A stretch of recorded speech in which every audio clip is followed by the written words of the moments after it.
All right, so here is the engine bay. Like I said, I had installed a Zenith carburetor off of a Porsche 356. That's our choke. I also want to notate that it's got a new fuel pump, new Petronix fire breather, flamethrower, pardon me, fire breather, 6-volt electronic ignition, which I wanted to keep this, again, period correct, and keeping it 6-volt. New plugs, new wires. Obviously cap and rotor are new because it's got new pardon me, electronic ignition, new coil. I pulled the tins all off, had them all sanded and painted. It's hard to get a really good looking photo of this engine bay just because it is tucked into the body like that. Let's see here. I kept a lot of the electrical the same. I looked at my option to replace the wiring with a new wiring harness, but I really, again, wanted to keep a lot of the originality with it and leave the original electric in the system. Here's another touch I wanted to show you that I was talking about. Let's see if we can see it from here. I don't know if we can read it, but that reads, you know, Hollywood accessories, right? Let's see there. Yeah, we can read it. We can read it. Hollywood accessories.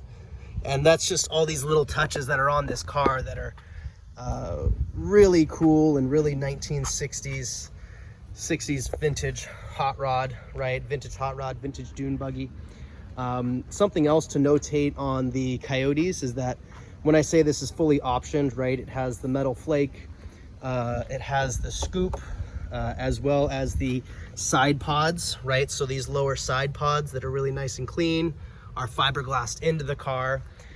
These little side panels as well were an option, right?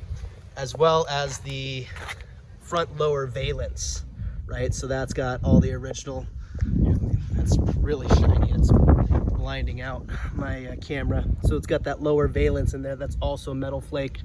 So, you know, everything is really beautiful. Metal flake, really clean. Also the crack that I was speaking about is actually right down and in here, right? That's our crack. It is actually, that happened before I installed the roll bar. And like I said, I also have that custom piece that is built that's going to attach between those two shocks, and it'll actually prop under here, so that'll keep the body from wiggling anymore. And that's the crack from the inside. My plan was a little bit of extra fiberglass laid over that with a little bit more just satin black paint, and keep that as is. You know, this is also what I wanted to notate, that it's not perfect. There's some chips here and there underneath the fiberglass. I was looking into getting that repaired with metal flake, but I really just opted on keeping this all original. It is glass, a fiberglass, and it's gonna have small issues, but here, I'll take you for a walk all the way around. You can see that it's mostly good. Just has a couple spots where little chunks are out here and there. And then also I wanted to show you, this is it does have the hardware and as well as the piece. So these screw holes here are what will hold the ridge on. The ridge I was gonna have wrapped in vinyl so it matches the upholstery of the interior. And again, I will tell you what the upholstery is. And then I was gonna do a black vinyl top, which I do have the hardware for. But you know, I'll leave that one up to you. I actually decided on not having it done before selling the car, just because it's time to sell it. Got the other projects on the books, but yeah, let me know if you want to see anything else about the car. It's beautiful, it's really clean, you know, never been in an accident.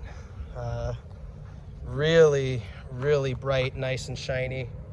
You know, the metal flake, I cannot tell you enough how happy I am with the way this paint turned out. So let me know if you have any other questions.